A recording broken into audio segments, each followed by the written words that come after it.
The 10-minute drill. This is a big one. Covered by Universal Roof and Contracting. The difference is Universal. On 1010XL. Let's go, let's go, let's go. Hit it. All right, some sports concepts and rationalizations. Some NFL stuff I saw, and I saw this over the weekend, and I don't remember where, and I'll throw this at you, and I'm not 100% sure it's accurate, but the schedule is out, and we talked about some of the contingency plans, right? Mm-hmm. And, Ping told me this last night. Bitman. Good. So we're fairly convinced that the governor of California doesn't want big gatherings, okay, which would affect NFL. NFL wants to have fans somehow in the stands, obviously. Mm-hmm. If you look at the schedule,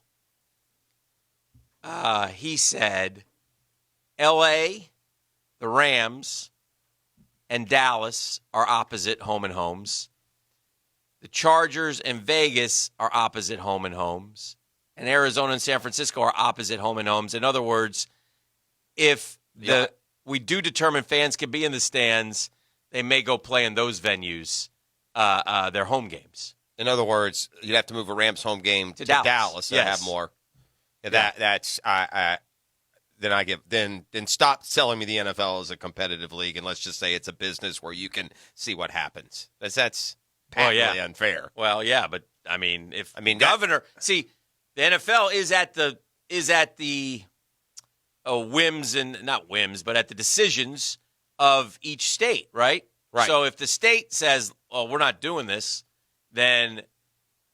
And the NFL thinks, well, we can do it in some places and not others. I understand why the NFL. Now, I get that from the NFL, but I'm just saying that's not accurate. It's not fair. You're right. That's not fair, and that's what sports are based on. Yeah, for real. But that's the way it's going to be.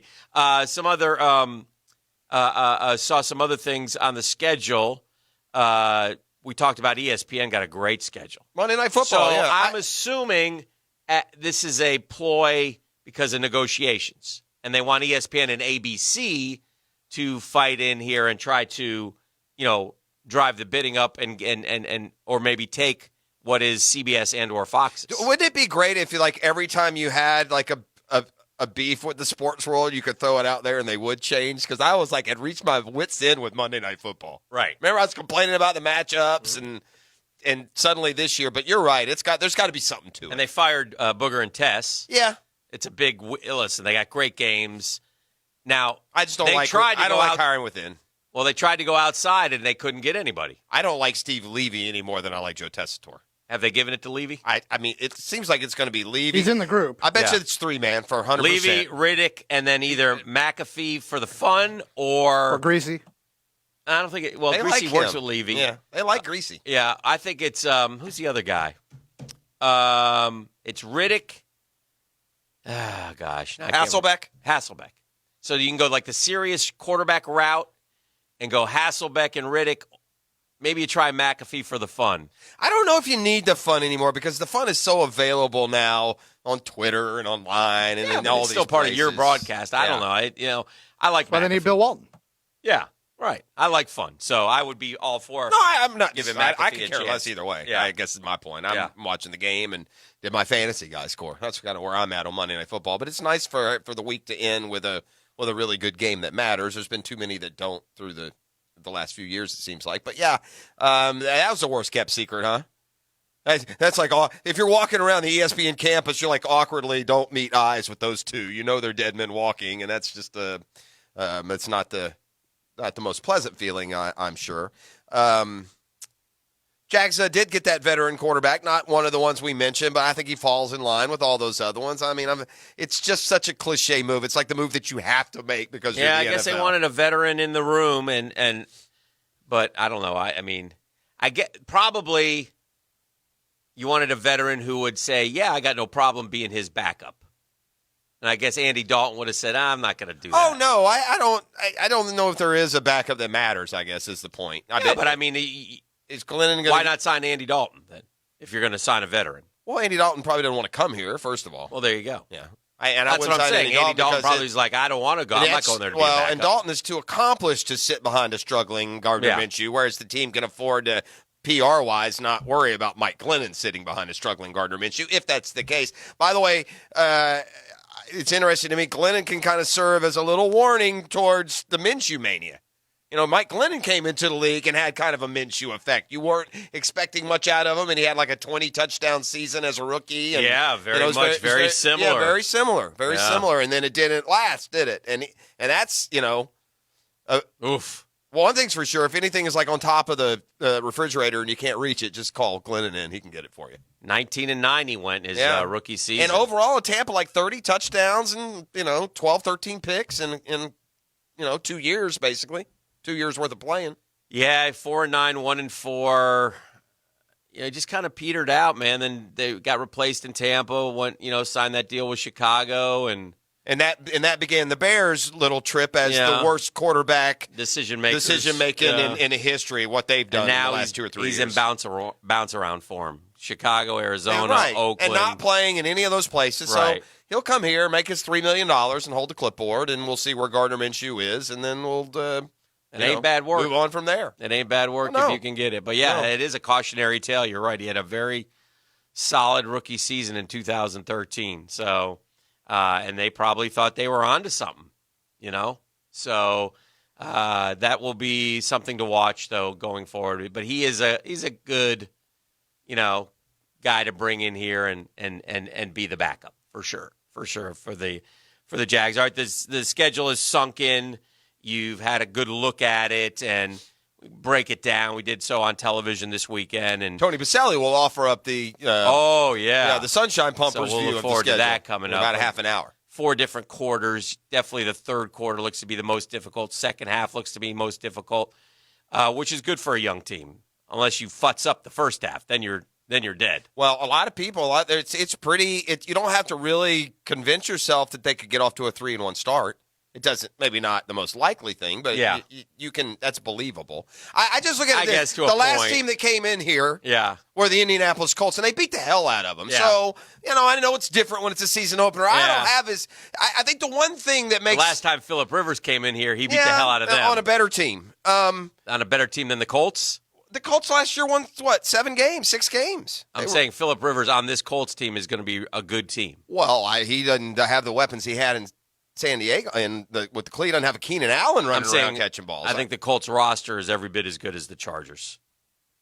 Okay, well, regardless, he's 7-2 lifetime against the Jags. Well, it is the Colts, but okay, again, and that's fair. But it is basically the Colts team that was here at the end of the year when they beat them, and they've got some rookies and some drafts. NFL teams don't get better; they get better quarterbacks. It ain't Jacoby Brissett. Well, and Phillip Rivers 39, 40. I don't know how good Phillip Rivers is. 24 touchdowns, 5 picks against the Jags. And 23 touchdowns, 20 picks last year. At some point, you're playing against the guy, not his history against you. But anyway, whatever. Yeah. I don't think it's inconceivable to beat the Patriots. The Colts in the opener. It's not inconceivable. That's not. Matter of fact, I think the wild card in this whole season is that the Jags division is it's just okay. There's nobody in this division is winning a Super Bowl. Nobody in this division scares the pants off of you. Well, we say that about this division every year, and 2 out of the last 3 years, the representative in the postseason's won games and gone to the AFC title game. And been considered, for the most part, frauds. Yeah, but nonetheless, they got hot at the right time. Yeah.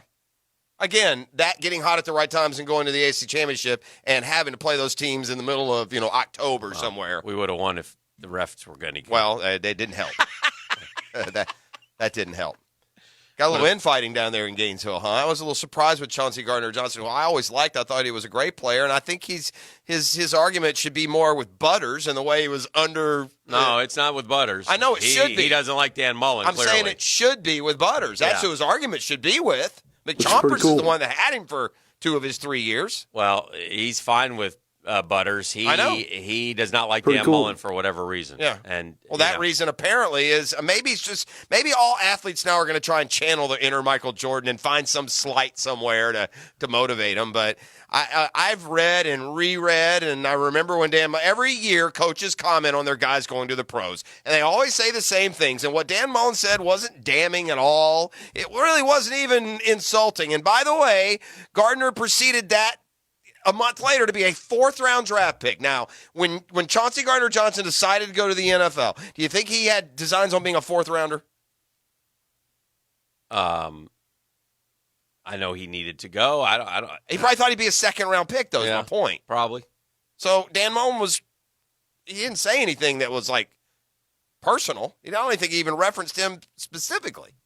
Well, he's obviously heard something that Mullen said or something somewhere. He's definitely, I'm going to, nobody will help me get my degree, which is not true. That I know is not true. So, I don't know. Chauncey's always been a little different, It's like maybe he's going to transfer to Tennessee, too. Yeah. Yeah, they keep rolling. Yeah, right now, the NCAA is in its best team of investigators. Oh, he's finally come around to it. I've always believed that. Let's nip this in the bud. Yeah. Just like Ole Miss can't suddenly get a top recruit class and be clean. There's no question. Jeremy Pruitt is cheating like it don't matter. And why not? He just finally said, we're never beating Florida and Georgia. We're never going to be anything if I don't get a top class, and I can't get one with my droll personality and our lack of results. It is, listen, again, and obviously you just don't go in the recruiting game. I follow the recruiting game too much, and I'm not an expert, don't get me wrong. But you just don't pop out of the blue in the middle of the summer without of your third year right, when you haven't done anything and nail 11 4 and 5 stars, quarterbacks, defensive ends. You just don't do it. No. It just doesn't happen. It's not all of a sudden your formula's working. Okay, that's all I'm saying. So it will be interesting going forward. Peter King talked to Dr. Fauci over the weekend about football and playing football. And it's the NFL is going to do its very best and try to play football. I think in the end, the NFL will somehow, some way, there'll be football. I don't know if there'll be fans in the stands. I don't know what's going to happen there. I don't know how it'll go. And neither does Dr. Fauci. Well, and that's basically what he said. He said, we got to continue to learn. We got to continue to get a grasp on this deal. We got to continue to understand it. We don't know what the second wave is going to bring.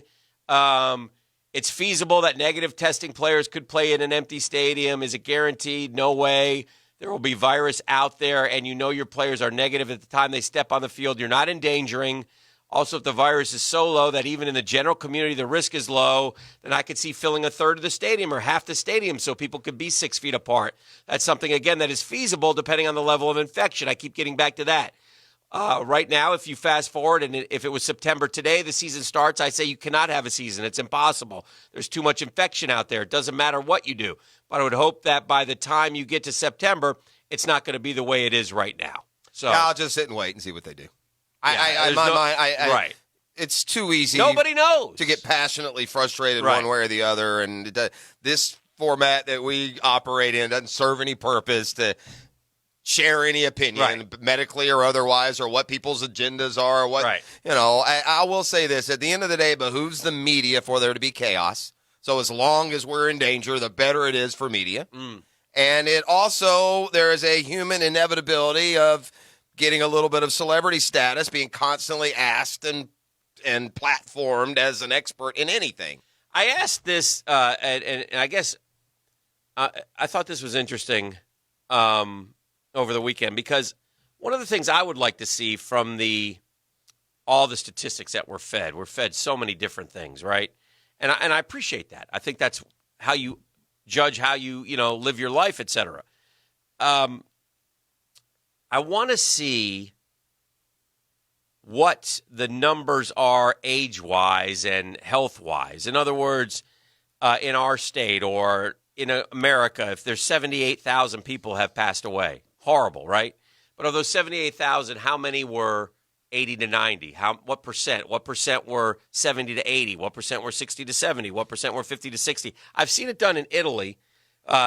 Johns Hopkins, who puts out the numbers, doesn't do it. And I wonder, I want them to do that. I want to know because I think that's not to minimize the importance of an 80-year-old, but to give the younger person more confidence because that they're not going to die tomorrow. Well, yeah, and there's a look, none of us want to get it, and there's a fear out there about it. And you know what? If you're 30 years or 40 and younger and you're in relatively good health, what is the percentage chance that you would die from it. Well, overall, as an And American, it's very low. The percentage chance, now this could grow exponentially, but as of now, if you divide 78,000 by 350 million, you'll understand that the chances of dying from it as an American right now are less than 0.1%. Right. Which is a very, very low number, which is not. Again, you just want to, So anyway, it's just interesting to me how it all plays. And the numbers. And I think that would just help some of us maybe understand more, the danger of it and et cetera, et cetera. But lots of sports to talk about today, and we will continue to go forward. And I think you said it best. Really, nobody knows what's going to happen in September. Heck, nobody knows what's going to happen next week. But we do know one thing, that UFC was here in Jacksonville, and that was a pretty cool thing on Saturday night. So a lot more going on. And we'll come back and keep it rolling. We'll talk some NFL. We'll talk some Jaguars when we return right here on The Drill.